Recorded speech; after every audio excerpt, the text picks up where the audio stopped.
Bonjour, je suis le pasteur Franck Lefilâtre et je suis très heureux de vous retrouver sur le plateau de Parole de vie de Lumière du Monde Télévision.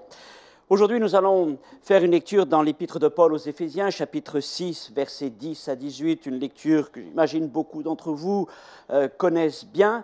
Et nous allons donc méditer une nouvelle fois sur ce thème si important du combat spirituel. Éphésiens chapitre 6, verset 10. Au reste, fortifiez-vous dans le Seigneur et par sa force toute puissante. Revêtez-vous de toutes les armes de Dieu, afin de pouvoir tenir ferme contre les ruses du diable. Car nous n'avons pas à lutter contre la chair et le sang, mais contre les dominations, contre les autorités, contre les princes de ce monde de ténèbres, contre les esprits méchants dans les lieux célestes. C'est pourquoi prenez toutes les armes de Dieu, afin de pouvoir résister dans le mauvais jour et tenir ferme après avoir tout surmonté. Tenez donc ferme, ayez à vos reins la vérité pour ceinture, revêtez la cuirasse de la justice, mettez pour chaussure à vos pieds le zèle que donne l'évangile de paix, et prenez par-dessus tout cela le bouclier de la foi, avec lequel vous pourrez éteindre tous les traits enflammés du malin. Prenez aussi le casque du salut et l'épée de l'Esprit qui est la parole de Dieu. Faites en tout temps, par l'Esprit, toutes sortes de prières et de supplications. Veillez à cela avec une entière persévérance et priez pour tous les saints. Amen. Paul enseigne que le chrétien est engagé dans un combat, plus précisément une lutte. D'ailleurs, le mot qu'il utilise en grec fait référence à ce sport encore pratiqué aux Jeux olympiques qui s'appelle la lutte gréco-romaine. Notre combat n'est donc pas un combat à distance, avec un ennemi éloigné. Mais le combat que nous menons est semblable à celle du lutteur, c'est une empoignade, un corps à corps. Et il nous parle là vraiment d'une lutte intensive. La nature de notre combat est spirituelle. Et notre ennemi est invisible. Il n'empêche qu'il est bien réel. Nous ne luttons ni contre les hommes, ni contre les systèmes politiques, ni contre les religions ou les philosophies, mais nous luttons contre toutes sortes d'esprits méchants conduits par Satan. Et même si nous n'avons pas l'esprit belliqueux, parce que nous croyons que le disciple de Jésus-Christ est avant tout un pacificateur, mais malgré tout, c'est une lutte que nous ne pouvons pas esquiver. Car dans cette histoire, dans cette lutte, nous ne sommes pas les agresseurs, mais nous sommes les agressés. C'est Satan qui nous agresse et qui agresse l'humanité. Toutefois, nous ne cherchons pas à provoquer Satan, ni à l'injurier, ni à le mépriser. Et pareillement, nous ne voulons pas nous exposer inutilement. Mais il est clair que le chrétien ne peut pas se dérober à son devoir. Car lorsque l'Église est active dans son ministère de prière, alors c'est comme si elle retenait l'expansion des ténèbres sur ce monde. L'image que j'emploierai du combat spirituel est celle de Moïse, Aaron et Hur sur la montagne, tandis que Josué est en train de livrer le combat contre Amalek. Josué luttait avec les armes de fer, tandis que Moïse sur la montagne utilisait les armes spirituelles. Les bras levés vers le Seigneur, il intercédait. Et chaque fois que sa prière montait vers Dieu, l'armée d'Israël était victorieuse. Mais quand ses bras fatiguaient, alors l'ennemi prenait le dessus. Et Aaron et Hur sont venus le soutenir et le combat fut remporté. Nous ne devons donc pas ignorer l'existence de cette lutte, car l'ignorance est une faiblesse pour le chrétien. C'est un piège qui fait de nous des proies faciles pour l'ennemi. Et pour mener cette lutte, nous ne pouvons pas nous appuyer sur nos propres forces. Aucun d'entre nous n'est capable par lui-même de résister à l'ennemi, de mener des assauts contre l'ennemi. Mais nous avons besoin pour cela d'une communion avec le Saint-Esprit. Nous avons besoin des armes spirituelles, défensives et offensives de l'Esprit. Et nous avons besoin tout d'abord de la parole. non pas simplement d'une Bible qui traîne sur nos étagères, mais d'une Bible que nous aimons, que nous parcourons, que nous méditons, que nous étudions, que nous mangeons et que nous faisons nôtre en quelque sorte. Et nous devons être ces instruments, ces hommes, ces femmes de prière, non pas priant quelques instants à la va-vite lorsqu'ils trouvent un instant dans leur emploi du temps de la journée, mais nous voulons apprendre, comme Paul l'écrit ici, à faire des prières en tout temps, à être de ceux qui veillent, toujours prêts à être saisis par le Saint-Esprit pour élever leur voix et leurs mains vers le Seigneur. Je voudrais pendant quelques instants que nous parlions de notre ennemi. Parce que s'il y a une lutte, c'est qu'il y a avant tout un ennemi. Et cet ennemi, c'est Satan. Et je voudrais le caractériser par un mot. Satan, l'imposteur. Avant de nous engager donc tête baissée dans un combat spirituel, il est important de nous interroger sur la situation de Satan et de ses capacités de nuisance. Beaucoup de choses ont été dites, ont été écrites, et parfois beaucoup de superstitions, ou de choses même qui sont enseignées pour tenir les chrétiens dans la crainte. Alors qu'en est-il de ce que Satan peut faire contre les hommes et contre les disciples de Jésus-Christ en particulier? Depuis la victoire de Jésus à la croix, Satan est-il encore ce lion rugissant, à l'affût, prêt à dévorer les victimes dont il pourrait se saisir, ou n'est-il qu'une espèce de bête édentée, sans force, duquel nous n'avons plus rien à craindre? Qu'en est-il donc exactement de notre ennemi? Première chose que je veux affirmer avec force, c'est que Satan n'est qu'une créature. Satan n'est qu'une créature. Dieu n'est pas une créature. Dieu n'a pas été créé. Le Fils de Dieu n'est pas une créature. Le Fils de Dieu n'a pas été créé. Dieu, le Fils et le Saint-Esprit sont Dieu et ils sont éternels. Mais Satan a été créé. Satan a un commencement et il aura une fin qui est déjà scellée par la volonté de notre Dieu. À l'origine, Dieu n'a pas créé Satan. Dieu a créé un ange magnifique, un ange qui était semblable à une créature de lumière, un astre brillant. Et certains l'ont appelé Lucifer, d'après sa traduction en latin. À l'origine, c'était un ange. Et puis un jour, se laissant griser par sa beauté, il s'est laissé emporter à l'orgueil. Il a envié Dieu. Il a voulu s'élever jusqu'à Dieu. Il a voulu aller au-delà de Dieu. Mais ce n'a entraîné que sa chute. L'orgueil l'a ravagé et Satan a été précipité. Satan n'est qu'une créature. Et cela signifie qu'il ne possède pas les attributs de la divinité. Dieu est omnipotent, Satan n'est pas omnipotent. Dieu est omniscient, il connaît toutes choses, Satan ne connaît pas toutes choses. Dieu est omniprésent, il est partout, Satan n'est pas partout. Dieu est éternel, Satan a un commencement et une fin. Alors, quelle que soit sa puissance, et nous ne pouvons pas la dénigrer, Satan est puissant. Malgré tout, il reste limité. Quelle que soit l'étendue de sa force et de ses capacités, elle ne saurait être comparée à celle de notre Dieu. Satan n'est donc ni un Dieu bis, ni le Dieu du mal. Il a la prétention d'être le Dieu de ce monde, mais il n'a et il n'aura jamais l'autorité, la nature ou la force de notre Dieu. Le prophète Ésaïe dit de la part du Seigneur, « Je suis l'Éternel et il n'y en a point d'autre. » Deuxièmement, Satan est un imposteur et c'est un occupant illégal. Et je reprends cette petite histoire que l'on trouve dans le livre des Juges pour vous dire que si Satan plane sur les nations de ce monde à la manière de ce buisson qui s'était élevé au-dessus des arbres, ce n'est que pour mieux les embrasser, les embraser. Satan anime les querelles, la colère et l'animosité entre les hommes et entre les nations.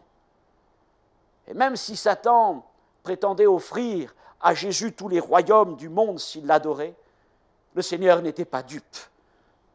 Ne serait-ce que parce que Satan n'a aucun droit sur la création. Certes, Satan est le prince de ce monde, dans la mesure où le péché règne dans le cœur des hommes. Et voilà ce que je veux affirmer d'après les Écritures. C'est que Dieu n'a jamais laissé à Satan les rênes de notre monde et la destinée des hommes. Tout demeure entre les mains du Seigneur. Pourtant, certains enseignants disent que Satan aurait dérobé à Adam son autorité et ses droits sur la création. Comme si Satan avait arraché des mains d'Adam un sceptre royal et obtenu par là le droit de gouverner légalement, avec autorité, la race humaine et la création.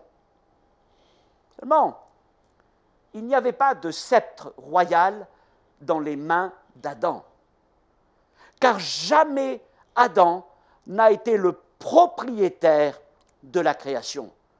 Adam n'en était que le gestionnaire. Le propriétaire, c'est Dieu. Le propriétaire demeure notre Seigneur. Et la Bible atteste la souveraineté absolue et sans restriction de Dieu sur la création. David dit au psaume 24, « À l'Éternel, la terre et ce qu'elle renferme, le monde et ceux qui l'habitent. » À l'Éternel, pas à Satan. La création, le monde, les hommes, les animaux, tout ce que nous voyons autour de nous appartient à Dieu. C'est l'œuvre de Dieu et Satan n'a aucun droit sur ces choses. Toutefois, en écoutant Satan et en désobéissant à Dieu, Adam a failli et il a perdu la bénédiction que Dieu avait proclamée sur sa vie pour se retrouver sous la malédiction du péché, de la mort et esclave de Satan qui allait maintenant dominer sur lui. Troisième chose concernant Satan, il est jaloux des chrétiens authentiques et il est prêt à nous faire avaler tous les mensonges afin de pouvoir prendre l'avantage sur nous. Voyez-vous, dans son orgueil, Satan, quand il n'était encore cet ange, a voulu se hisser à la hauteur de Dieu.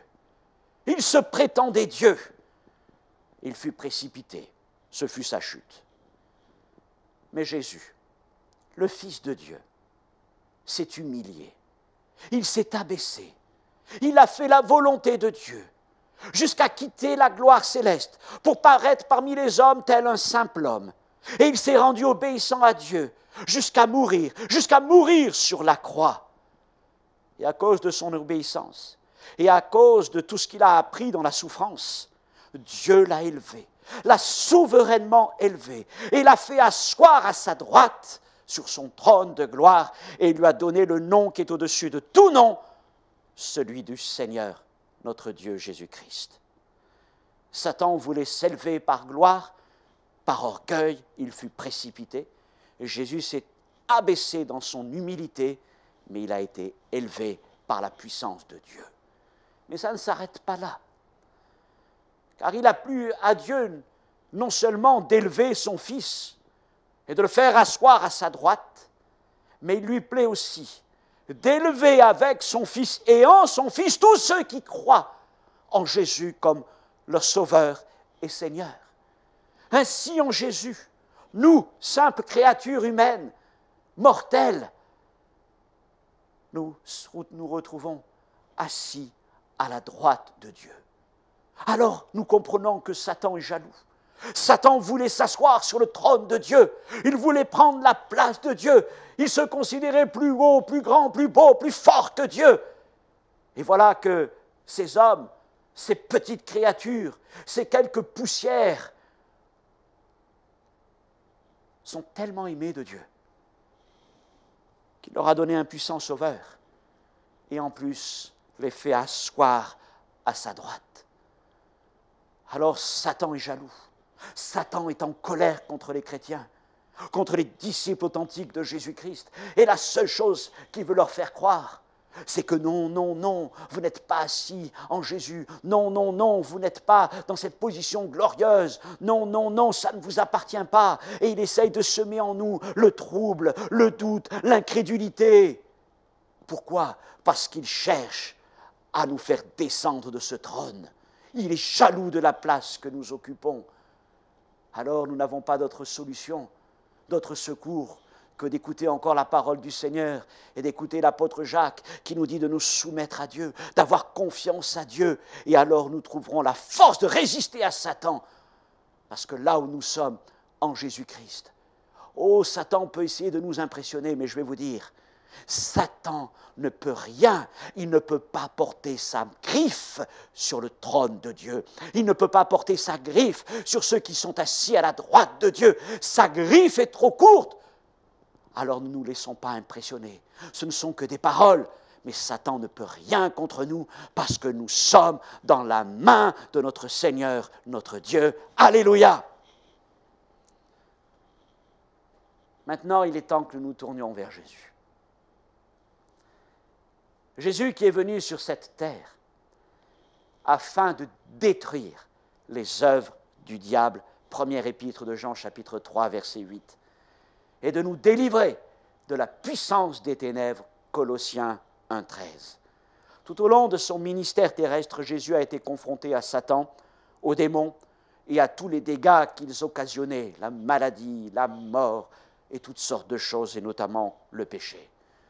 Acte 10, 38, Pierre dit ceci à Corneille, « Jésus de Nazareth allait de lieu en lieu, faisant du bien et guérissant tous ceux qui étaient sous l'empire du diable, car Dieu était avec lui. » Tous ceux qui étaient sous l'empire du diable, Jésus est venu pour les guérir, les délivrer, les sauver.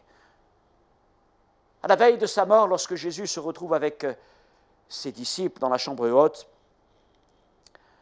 il leur donne une parole très importante. Nous la trouvons dans Jean chapitre 12, verset 31.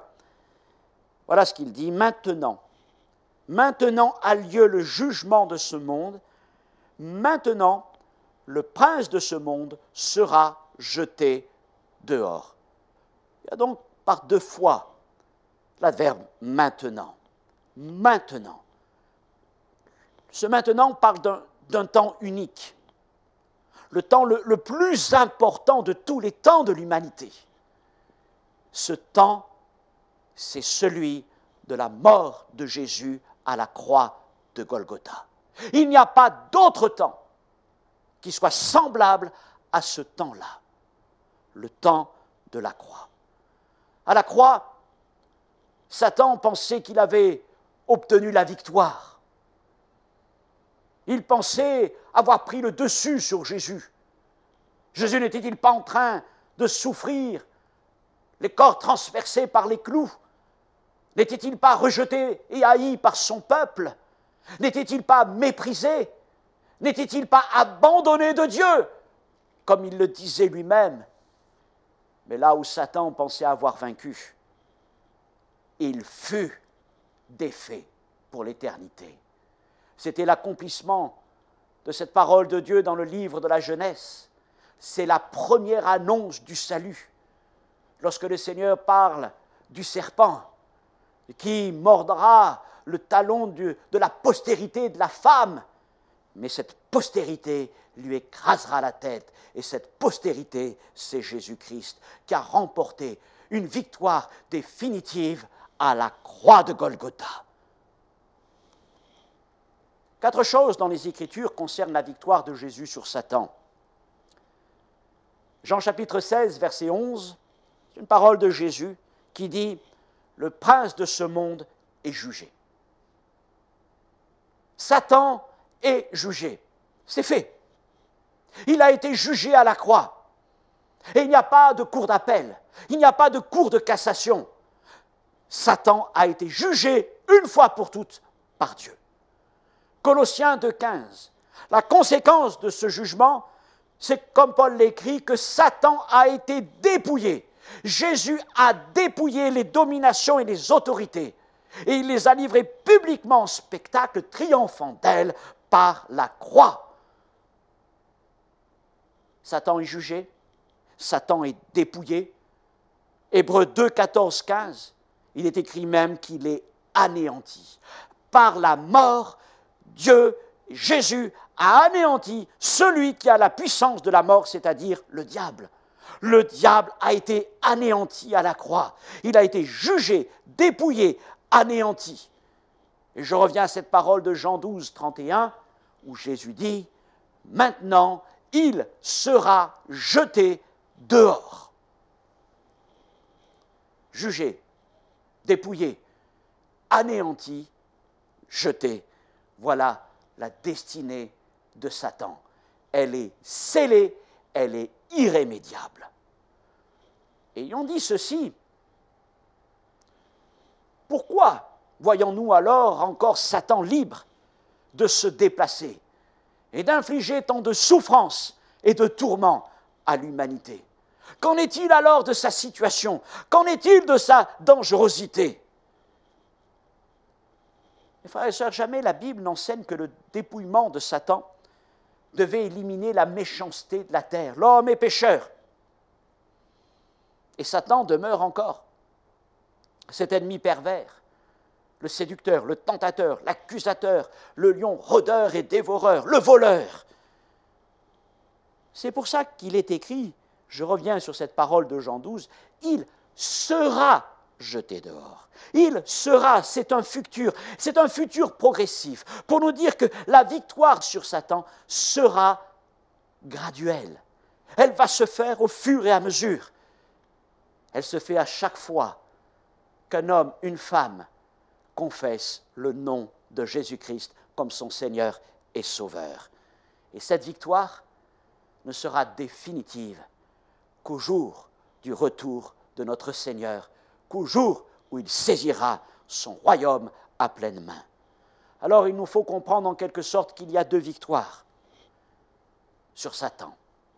La première, c'est celle de la croix, où Jésus a écrasé la tête du serpent. Et ça, c'est l'aspect légal, juridique. Je l'ai dit tout à l'heure, Satan a été jugé, il a été dépouillé par Dieu, il a été anéanti par le Seigneur. Ça s'est fait à la croix. Et il n'y a pas d'autre lieu où Satan a été vaincu ainsi. Et la deuxième victoire sur Satan découle de la première. Il ne peut pas y avoir de deuxième victoire sans la première. C'est de la première que tout départ. Sans la croix, nous ne pouvons pas obtenir de victoire sur Satan. Cette deuxième victoire, c'est la promesse de notre victoire en Jésus sur Satan. Jésus a vaincu Satan, mais en Jésus, nous devons nous aussi vaincre Satan. Nous ne le vaincrons pas par nous-mêmes, et nous ne le vaincrons pas en dehors de la croix. J'entends des enseignements qui ne sont que des séductions de Satan pour faire croire à des gens qui ne connaissent pas les Écritures que la croix ne serait pas suffisante, mais qu'il faudrait faire d'autres actions pour remporter la victoire sur Satan. C'est faux. C'est faux. Il n'y a qu'une chose qui fait trembler Satan, c'est la croix de Golgotha. Parce que là, il a été jugé, là, il a été dépouillé, là, il a été anéanti. Mais il y a une promesse de victoire pour chacun d'entre nous sur Satan. Romains 16, verset 20, il est écrit « Le Dieu de paix écrasera bientôt Satan sous vos pieds. Il écrasera bientôt Satan sous vos pieds. » Jésus a écrasé la tête de Satan et bientôt, par la puissance du Seigneur, nous allons à notre tour écraser le reste du corps de Satan sous nos pieds, comme le Seigneur a fait. Le Seigneur a écrasé la partie la plus dangereuse du serpent, la tête, celle qui blesse, le venin, les crocs. Mais par la puissance du Seigneur, il ne nous reste maintenant plus qu'à piétiner le reste, c'est-à-dire le corps de cet animal dépouillé de sa force. Et cette victoire ne consiste pas à vociférer contre Satan, mais la victoire sur Satan consiste à confesser la seigneurie de Jésus-Christ sur notre vie. Chaque fois que je confesse que Jésus est Seigneur, chaque fois que je marche dans la lumière en Jésus-Christ, chaque fois que je garde le bon dépôt de sa parole dans mon cœur, alors j'écrase Satan. Et nous sommes conscients qu'il demeure cet ennemi qui rôde autour de nous, cherchant un accès, cherchant une faille, cherchant à prendre l'avantage sur nous. Et le seul moyen, alors que nous avons de lui résister, c'est comme Paul l'écrit dans ce passage, premièrement, de maintenir une communion intime, puissante, régulière avec le Seigneur, de garder le bon dépôt par le Saint-Esprit qui habite en nous. Quand je suis en Jésus-Christ, Satan ne peut rien contre moi. Mais lorsque je m'affaiblis dans ma communion, lorsque je me laisse aller à toutes sortes d'occupations qui n'ont rien à voir avec le Seigneur, je m'expose, je m'affaiblis spirituellement. Et Satan cherche l'occasion. Et s'il ne trouve en nous aucune faiblesse, à la manière de Daniel qui se tenait dans la présence de Dieu, ses accusateurs ne savaient que faire, alors ils ont trouvé des choses autour de lui. Eh bien, Satan fait pareil lorsqu'il ne peut pas nous atteindre directement. Il est écrit que, eh bien, il est à l'affût d'un mauvais jour, Éphésiens 6,13, l'affût d'un mauvais jour, une mauvaise nouvelle, une déception, l'annonce d'une maladie. Il attend ce moment-là pour venir nous frapper, mais combien il est important alors de demeurer ferme dans le Seigneur. Mes frères et sœurs, veillons à ne pas laisser Satan avoir l'avantage sur nous. Nous ne lui sommes pas accès dans nos vies. Et surtout, que Satan n'ait rien en nous. C'était la parole de Jésus, Satan n'a rien en moi. Surtout, ne laissons rien à Satan dans nos vies. Ne lui laissons aucune emprise. Et l'emprise que Satan cherche dans nos vies, c'est le péché. Marchons dans la vérité, dans la sainteté, dans la lumière. Éloignons-nous du péché. Et Satan ne pourra rien contre nous. Voilà en quoi consiste le combat spirituel. N'ayons pas peur de notre ennemi. Jésus l'a vaincu. Dieu l'a jugé, Dieu l'a dépouillé, Dieu l'a anéanti. Et bientôt, il sera jeté dehors et nous écraserons Satan sous nos pieds. Amen. Que Dieu vous bénisse, vous encourage. Merci Seigneur pour ta grâce. Merci pour la victoire de la croix sur Satan. Et merci de nous rendre participants de cette victoire en Jésus-Christ nous-mêmes. À toi soit toute la gloire, mon Dieu. Amen. Que Dieu vous bénisse. À une prochaine fois, Dieu voulant.